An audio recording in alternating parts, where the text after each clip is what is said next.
Okay, in this video tutorial, I'm going to show you how to blur faces. So I just grabbed this video of this little kid in a dance competition, and we're going to go ahead and blur her face so that we can't see it. And we're going to do this in Photoshop. So the first thing you want to do is open up Photoshop, and this version is called CC 2020. You can see right up there. And you're going to click over here on the left on Open, and you'll go navigate to your Downloads folder or your desktop folder, and you're going to go find the dance video, sorry, not dance video, but the video that you want to blur the faces on. When you do that, you'll then see you've got the video here, you've got the timeline down here, so kind of think like a video editor. Okay, so I'm going to just zoom in on my timeline a little bit. You can't see it on my screen recording. Sorry about that. Let me change that just slightly. There we go. So it's this little slider down here with these mountains, so you can just zoom in on the timeline there. So there's the entire video. And I can click and I can drag and I can sort of scrub through the entire video right there. Okay, the first thing you're going to want to do is come over here where the layers are, and you're going to want to click on the layer, and you're going to want to press Command J, J for jump, and that will then duplicate the layer.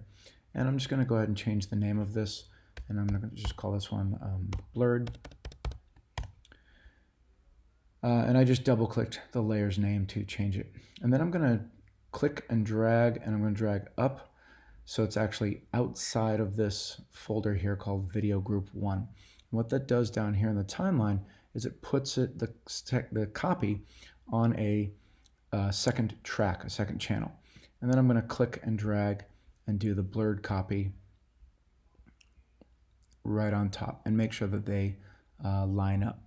This would be a good time right now to go ahead and save your project. So I'm just going to do a save as, save it to my desktop, and I'll just call this dance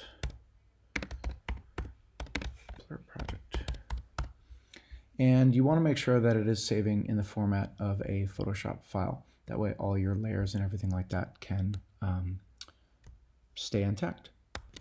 Okay, so now what we want to do is we want to make sure that you have the top layer selected, and you can either select it down here in the timeline or click on it over here on the right. And you want to come up here to the filter menu, and you want to choose Convert for Smart Filters. Click OK if it shows it to that, and you'll now see that this is ready for the blur effect because it's changed to purple. Okay, so now I'm going to move the timeline in my video just so we can see more of the kid. There we go.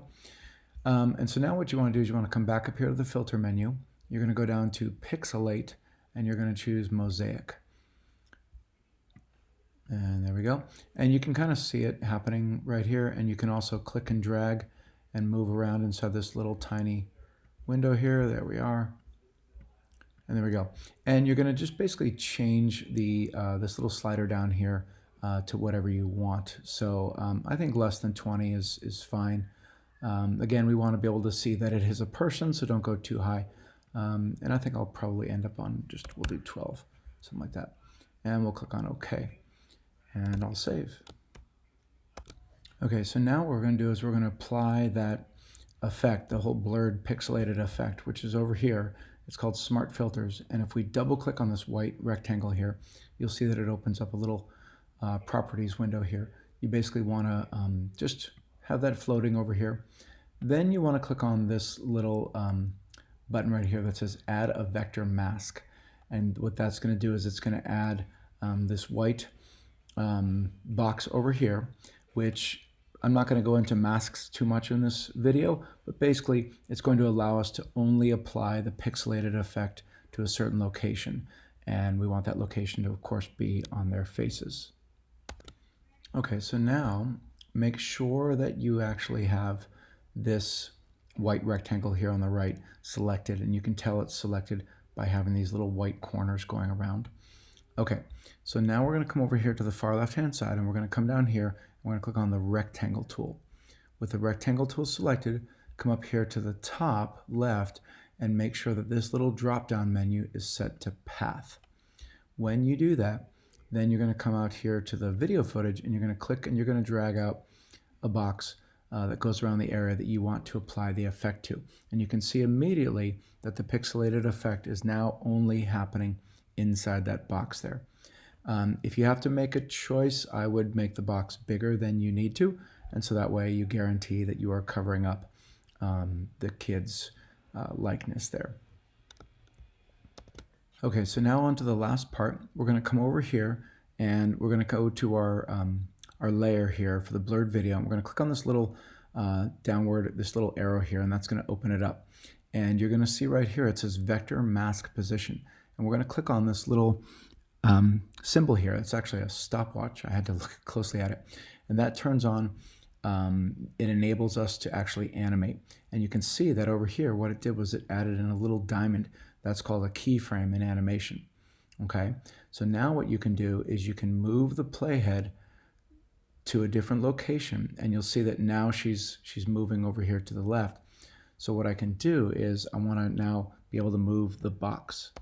So now to move the box, I'm going to change my tool from the rectangle tool to this tool right here. It's called the path selection tool. And if you click and hold on it, you'll see that this tool is actually two tools. The path selection tool and the direct selection tool. You want the path selection tool. It's the black arrow. And then I can just click and drag and move the box, and you can see the blurred effect now follows her. And because I did it, it puts a new diamond down there. And so that's it. Now all I need to do is just further advance the video. And when she goes outside of the box, just move the box, and then it makes a new diamond. You're basically animating this. And so now again here, this is where you got to be, really careful, and you just move it, and now the blurred box is going to follow her or follow the kid. Okay, so that's it.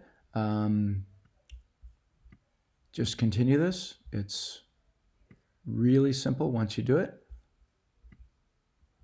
and that's it. Okay, so when you're all done, let's fast forward here and let's say that we're all done. When you're all done, then you'll come up here to File, and you'll come down here to Export, and you're going to choose Render Video. And you're going to go ahead and select a folder. Mine's already set to the desktop. And make sure the name is correct. You can change the name here. I'm just going to leave it as that.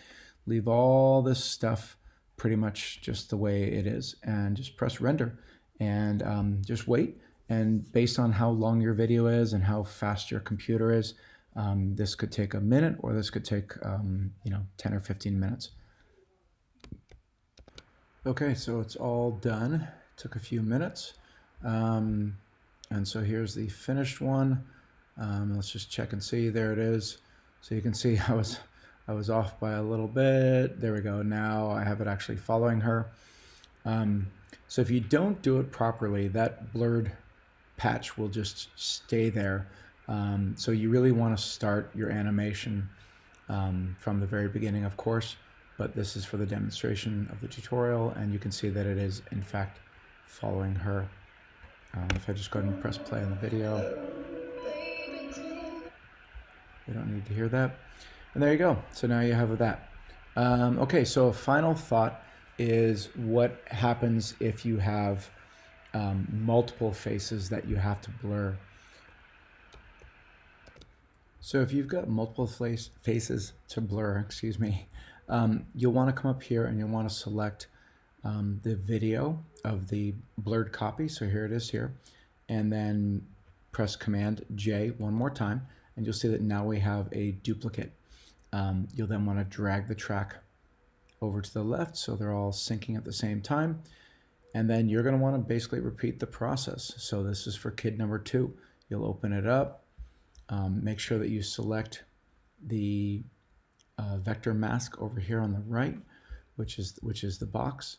You'll then, of course, get your timeline just where you want, and you'll come down here to vector mask position, click on it, and then there you go. And then you can click on it and you can move it, and you can go ahead and blur person number 2. Okay, I hope this helps you out, and I will see you next time.